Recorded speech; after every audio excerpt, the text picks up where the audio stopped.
खुलुमबाय बेयो बड'लेण्ड इंखं टेलिभिजन दिनै 2 एप्रिल 2025 बुधबार खालि सानसेनि बरादखौ नोंथांमोननि खाथियाव लाबोदों आं सदानन्द दैमारिया।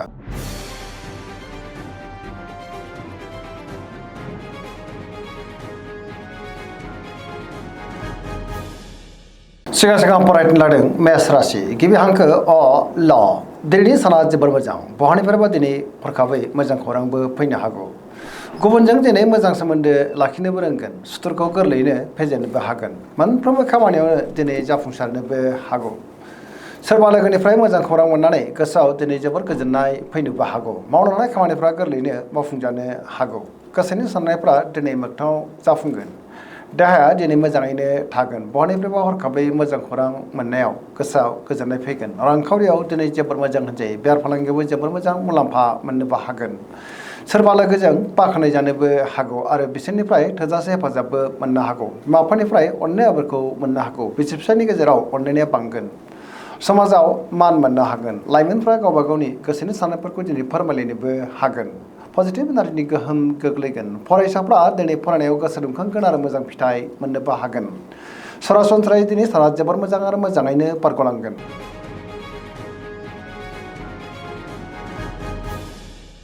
वृष राशि गिबि हांखो इ उ ब दिनैनि साना जोबोर मोजां होनजायो। गोसोखौ दिनै जोबोर गोजोननाय मोनगोन। मोननो गोनांखौ दिनै मोननो हागौ। रांखावरियाव जोबोर मोजां होनजायो। बेफार फालांगियावबो दिनै जोबोर मोजां मुलाम्फा मोननोबो हागोन। समाजाव गोबां मान मोनगोन। गुबुननि थाखाय दिनै गोबां मोजां खामानि मावनानै होनोबो हागोन। सोरबा लोगोजों बाख्नाय जानोबो हागौ। गुबुननि थाखाय गोबां मोजां खामानि मावनायाव सोरजोंबा बाख्नाय जानो हागौ।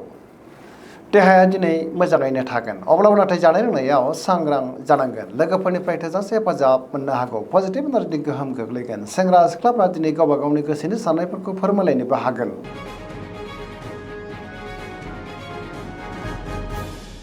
मिथुन राशि गिबि हांखो ख स दिनैनि साना मोजां आरो गाज्रिनि गेजेरजोंनो बाबेलांनो हागौ। गोसोआव गोनो गोथो साननायबो फैनो हागौ। गावनि गोसोनि साननायफोरखौ दिनै गुबुननो फोरमायनो गोब्राब जागोन। माबा नङा मोनसे जेंनाजों मोगा मोगि जानांनोबो हागौ। गावनि गोसोनि साननायखौ फोरमायनो हायियाव गोसोआव दिनै जोबोर उनदाहाबो फैनो हागौ। देहाया मोजाङैनो थागोन अब्लाबो नाथाय जानाय लोंनायाव सांग्रां जानांगोन। रांखावरियाव मोजां बेफार फालांगियावबो मोजां होनजायो। समाजाव नाथाय मानहानि जानांनोबो हागौ। सोरजोंबा रायखोमाजानोबो हागौ। सुथुरनि गाज्रि नोजोर थानोबो हागौ। मोनफ्रोमबो बिथिङावनो दिनै सांग्रां जानाया गाहाम आरो नेगेटिभ एनार्जिनि गोहोम गोग्लैनोबो हागौ।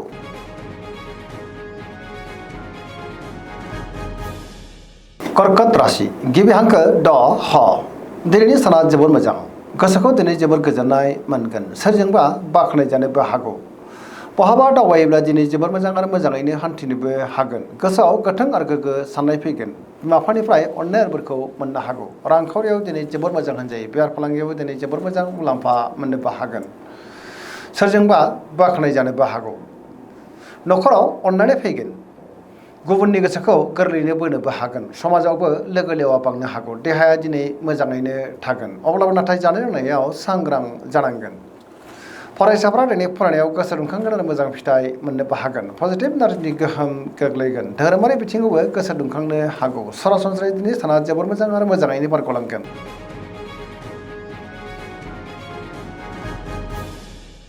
सिंह राशि गिबि हांखो म थ दिनैनि साना जोबोर मोजां। गोसोखौ दिनै जोबोर गोजोननाय मोनगोन। पजिटिभ एनार्जिनि गोहोम गोग्लैगोन। मावनो लानाय खामानिफोरखौ दिनै थि समावनो आरो गोरलैयैनो मावफुंनो हानानै गोसोआव जोबोर गोजोननाय फैगोन। सोरबा लोगोनिफ्राय थोजासे हेफाजाबबो मोननो हागौ। गोथों आरो गोग्गो साननो रोंगोन। बहाबा दावबायनो एबा हान्थिनो खाबु मोननो हागौ आरो मोजाङैनो हान्थिनोबो हागोन। मोननो गोनांखौ दिनै मोननो हागौ। रांखावरियाव जोबोर मोजां होनजायो। बेफार फालांगियावबो जोबोर मोजां मुलाम्फा मोनगोन। गावनि गोसोनि साननायफोरखौ दिनै गुबुननो फोरमायनोबो हागोन। न'खराव बिदा फंबायनिफ्राय हेफाजाब मोननोबो हागोन। गुबुननि गोसोखौ गोरलैयैनो बोनोबो हागोन। देहाया दिनै मोजाङैनो थागोन। बयजोंबो गोरोबनो रोंगोन। गावनि गोसोनि साननायफोरखौ दिनै लाइमोनफ्रा फोरमायलायनोबो हागोन।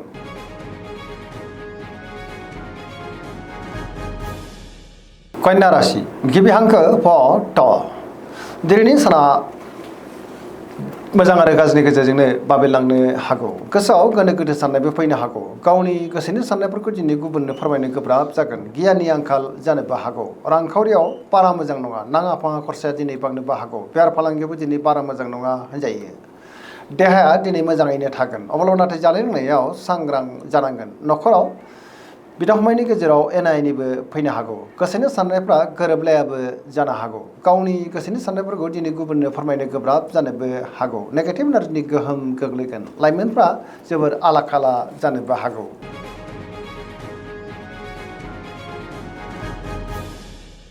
तुला राशि गिबि हांखो र ट दिनैनि साना मोजां आरो गाज्रिनि गेजेरजोंनो बाबेलांनो हागौ गोसोआव गोनो गोथो साननायबो फैनो हागौ गावनि गोसोनि साननायफोरखौ दिनै गुबुननो फोरमायनो गोब्राब जागोन माबा मोनसे जेंनाजों मोगा मोगि जानांनोबो हागौ देहाया दिनै बारा मोजां थानाय नङा गोसोनि साननायफ्रा देबर नांनोबो हागौ न'खराव बिसि फिसायनि गेजेराव एना एनिबो फैनो हागौ रांखावरियाव मोजां अब्लाबो नाथाय खरसाया बांनोबो हागौ बेफार फालांगियावबो मोजां होनजायो लोगोफोरनिफ्राय हेफाजाबखौ मोननो हागौ गोदान थांखि नाथाय लानो रोंनाय नङा सेंग्रा सिख्लाफोरनि गोसोआ दिनै जोबोर उसुखुथु जागोन गावबा गावनि गोसोनि साननायफोरखौबो फोरमायलायनोबो दिनै गोब्राब जानोबो हागौ नेगेटिभ एनार्जिनि गोहोम गोग्लैगोन मोनफ्रोमबो बिथिङावनो दिनै सांग्रां जानाया गाहाम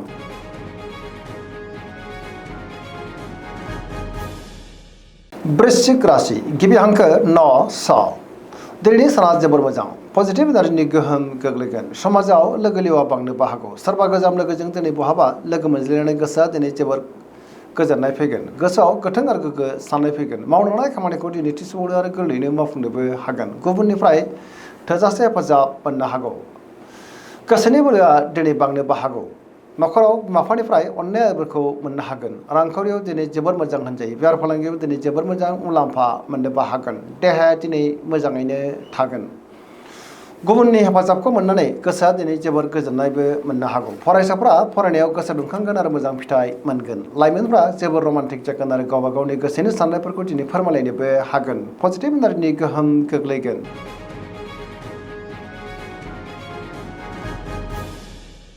धनु राशि गिबि हांखो ध फ भ दिनैनि साना मोजां आरो गाज्रिनि गेजेरजोंनो बाबेलांनो हागौ गोसोआव गोनो गोथो साननायबो फैनो हागौ गावनि गोसोनि साननायफोरखौ दिनै गुबुननो फोरमायनो गोब्राब जागोन माबा मोनसे जेंनाजों मोगा मोगि जानांनोबो हागौ रांखावरियाव दिनै जोबोर मोजां होनजायो बेफार फालांगियाव दिनै जोबोर मोजां मुलाम्फा मोनगोन समाजाव मान मोननो हागोन बहाबा हान्थिब्ला दिनै जोबोर मोजां आरो मोजाङैनो हान्थिनोबो हागोन लोगोफोरजों बाख्नाय जानोबो हागौ देहाया दिनै मोजाङैनो थागोन गोबां रोखोमनि जेंनाखौ दिनै गोरलैयैनो सुस्रांनो हागोन न'खराव बिसि फिसायनि गेजेराव अननानै फैगोन बिदा फंबायनिफ्राय थोजासे हेफाजाबबो मोननो हागौ बहानिफ्रायबा हरखाबै मोजां खौरांबो फैनो हागौ लाइमोनफोरनि गोसोआ दिनै जोबोर रमान्टिक जागोन आरो गावबा गावनि गोसोनि साननायफोरखौ दिनै फोरमायलायनोबो हागोन सरासनस्रायै दिनै साना जोबोर मोजां आरो मोजाङैनो बारग'लांगोन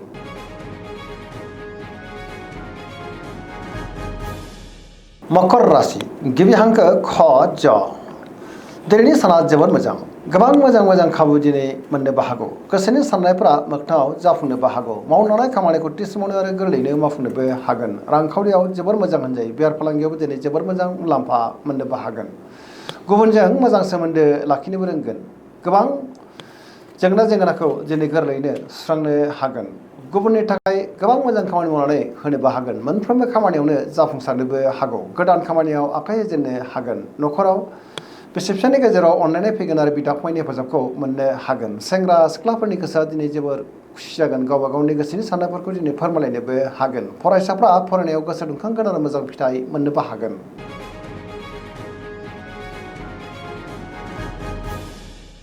कुम्भ राशि गिबि हांखो ग स दिनैनि साना जोबोर मोजां गोसोखौ दिनै जोबोर गोजोननाय मोनगोन गोसोआव गोथों आरो गोग्गो साननाय फैगोन गावनि गोसोनि साननायफोरखौ गुबुननो फोरमायनोबो हागोन मावलांनाय खामानिफोरखौ दिनै थि समावनो आरो गोरलैयैनो मावफुंनोबो हागोन सिगांनि बबेबा जेंनायाबो दिनै गोरलैयैनो सुस्रांजानो हागौ समाजाव मान मोननो हागोन गोबां मुंदांखा सुबुंजों दिनै लोगो मोनज्लायनो हागौ रांखावरियाव जोबोर मोजां होनजायो बेफार फालांगियावबो दिनै जोबोर मोजां मुलाम्फा मोनगोन देहाया मोजाङैनो थागोन न'खराव बिदा फंबायनि हेफाजाबखौ मोननो हागोन गुबुननि गोसोखौ दिनै गोरलैयैनो बोनोबो हागोन बिमा बिफानिफ्राय अननाय आबोरखौ मोननो हागौ सोरबा लोगोजों बाख्नाय जानोबो हागौ पजिटिभ एनार्जिनि गोहोम गोग्लैगोन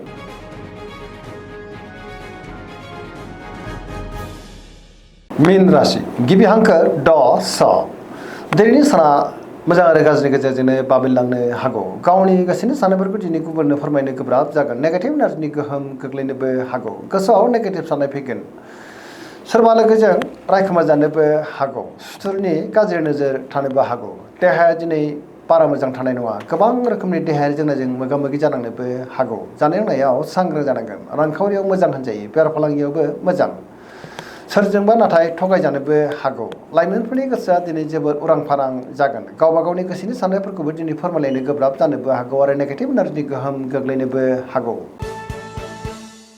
दिनैनि राशि फरायनाय एसेनोसै जोबनायाव बेखौनो खावलायो जाहाथे नोंथांमोना सानफ्रामबो जोंनि बे बड'लेण्ड इंखं टेलिभिजनखौ नायबाय थायो आरो साबस्क्राइब खालामो लोगोसे लाइक खालामो आरो शेयार खालामो एसेनोसै गोजोन्थों।